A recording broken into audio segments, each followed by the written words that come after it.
விவரம் எல்லாரும் எப்படி இருக்கீங்க? நான் உங்கள் டாக்டர் லட்சுமணன். இன்னைக்குள்ள வீடியோ நம்ம எதை பத்தி பார்க்க போறோம்னா, சமைச்சு உடனே சாப்பிட்டால் உடம்புக்கு கேடு விளைவிக்கும் உணவுகள். அதை பத்தி இன்னைக்குள்ள வீடியோல பார்க்க போறோம். என்னங்க டாக்டர் சொல்றீங்க? சமைச்சு உடனே சாப்பிட்டா தான் நல்லது. ரொம்ப நாள் வச்சா அதுல கிருமி வரும், இன்ஃபெக்ஷன் ஆகும், அது பாய்சனா கூட மாறும். ஆனா உடனே சாப்பிட்டா நல்லது. நீங்க என்ன மாத்தி சொல்றீங்களே? நீங்க கேட்கறது நல்லா புரியுதுங்க. நீங்க சொல்றது கரெக்ட் தாங்க. சில ஃபுட்டு உடனே சாப்பிட வேண்டியதுதான், வச்சு சாப்பிடக்கூடாது. ஆனா நான் சொல்றதே வேற. என்னன்னா, சமைச்சு உடனே சாப்பிடக்கூடாத உணவுகள் அதை தான் நான் சொல்ல போறேன். அதுல இப்படி நீங்கள் சாப்பிட்டா அது உடம்புக்கு கேடு தான் விளைவிக்கும். அது என்னென்ன ஃபுட்டுன்னு பார்த்துடலாம். ஃபர்ஸ்ட் இடத்துல தோசை. தோசைன்னு எடுத்துக்கிட்டிங்கன்னா, தோசை மாவு ஆட்டுவாங்க இல்லையா? இன்றைக்கி வீட்டில் எங்கே டாக்டர் ஆட்டுறோம், எல்லாம் கடையில் தான் வாங்குறோம் அப்படின்னு நீங்கள் சொல்கிறதும் புரியுது. இருந்தாலும் வீட்டில் ஆட்டக்கூடியவங்க இன்னும் இருக்க தான் செய்கிறாங்க. ஸோ தோசை மாவை பொறுத்தளவில் அதை ப்ரிப்பேர் பண்ணிக்கிட்டு ஒரு நாள் அதை அப்படி வச்சுருவாங்க. அதாவது ஒரு நாள் ஃப்ரிட்ஜில் வைக்க மாட்டாங்க, சும்மா வச்சுருவாங்க. ஒரு பெரிய அண்டா மாதிரி இடத்துல வச்சுருவாங்க. வச்சுக்கிட்டு மறுநாள் தான் அதை யூஸ் பண்ணுவாங்க. ஏன்னு கேட்டிங்கன்னா, அது புளிக்கணும்னு உங்களுக்கு தெரியும். அது புளிக்கணுங்கிறது மட்டும் இல்லை, அதில் முக்கியமான ஒரு சயின்ஸ் இருக்குது. என்னென்னா, நன்மை பயக்கும் பாக்டீரியா அதில் ஆக்ட் பண்ணும். அந்த தோசை மாவை ஒன் டே வைக்கும்போது அதில் நன்மை பயக்கும் பாக்டீரியா ஆக்ட் பண்ணி அதை உடம்புக்கு ஏற்றதாக மாற்றும். இல்லைன்னு வைங்களேன், நீங்கள் தோசை மாவை அரைச்சி உடனே யூஸ் பண்ணிங்கன்னா அது சாப்பிடவும் நல்லா இருக்காது. இன்னொரு விஷயம், அது ஸ்டொமக்கில் பிரச்சனை ஏற்படுத்தும். ஏன்னா அதில் நன்மை பயக்கும் பாக்டீரியா இருக்காது. நம்ம ஸ்டொமக்குக்கு, அதாவது நம்மளுடைய குடலுக்கெல்லாம் நன்மை பயக்கும் பாக்டீரியா ரொம்ப முக்கியமானது. அது இருந்தால் தான் செரிமானம் சீராக இருக்கும். ஓகேவா? அது இல்லாத ஃபுட்டுகளை நம்ம சாப்பிடும்போது செரிமானம் ஆகாமல் அப்படியே வயிற்றில் கிடக்கும். நீங்கள் வேணால் ஒரு விஷயத்தை பாருங்களேன்.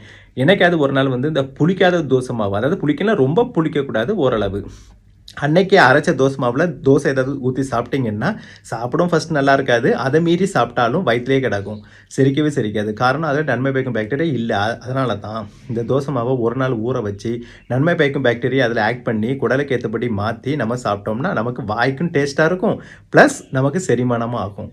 நீங்கள் நல்லா பார்த்தீங்கன்னா தெரியும், நல்ல ஒரு தோசையை சாப்பிட்டிங்கன்னா உடனே செரிச்சிடும். காரணம் அதில் நன்மை பயக்கும் பாக்டீரியா இருக்குது. அந்த மாதிரி விஷயங்கள். ஸோ அதனால் தோசை மாவு இந்த ஃபஸ்ட் இடத்துல இருக்குது. ஓகேவா?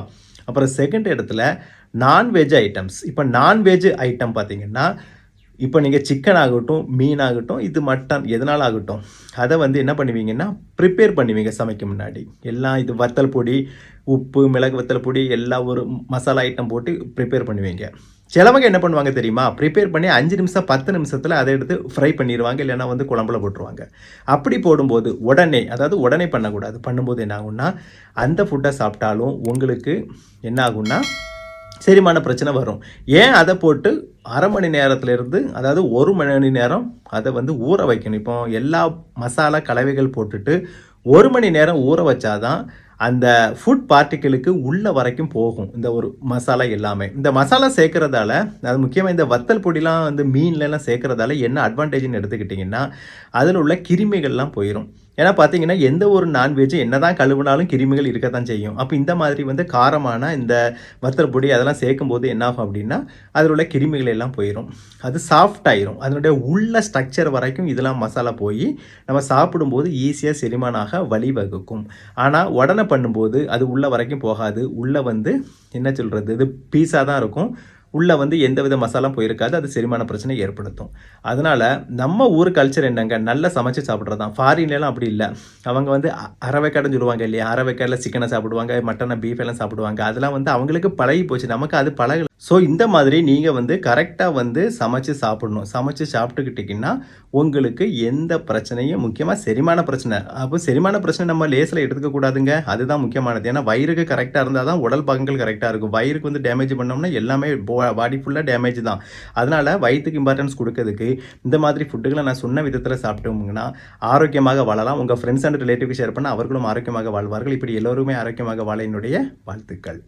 இது வரைக்கும் என்னோட சேனலை சப்ஸ்கிரைப் பண்ணுங்க. மறக்காம உங்கள் ஃப்ரெண்ட்ஸ் அண்ட் ரிலேட்டிவ்க்கு ஷேர் பண்ணுங்க. ஏன்னா இது ஒரு செரிமான சம்பந்தமான முக்கியமான வீடியோ. அவர்களும் பார்த்து பயனடைவார்கள். மீண்டும் அடுத்த வீடியோவில் சந்திப்போம். அது வரைக்கும் பாய்.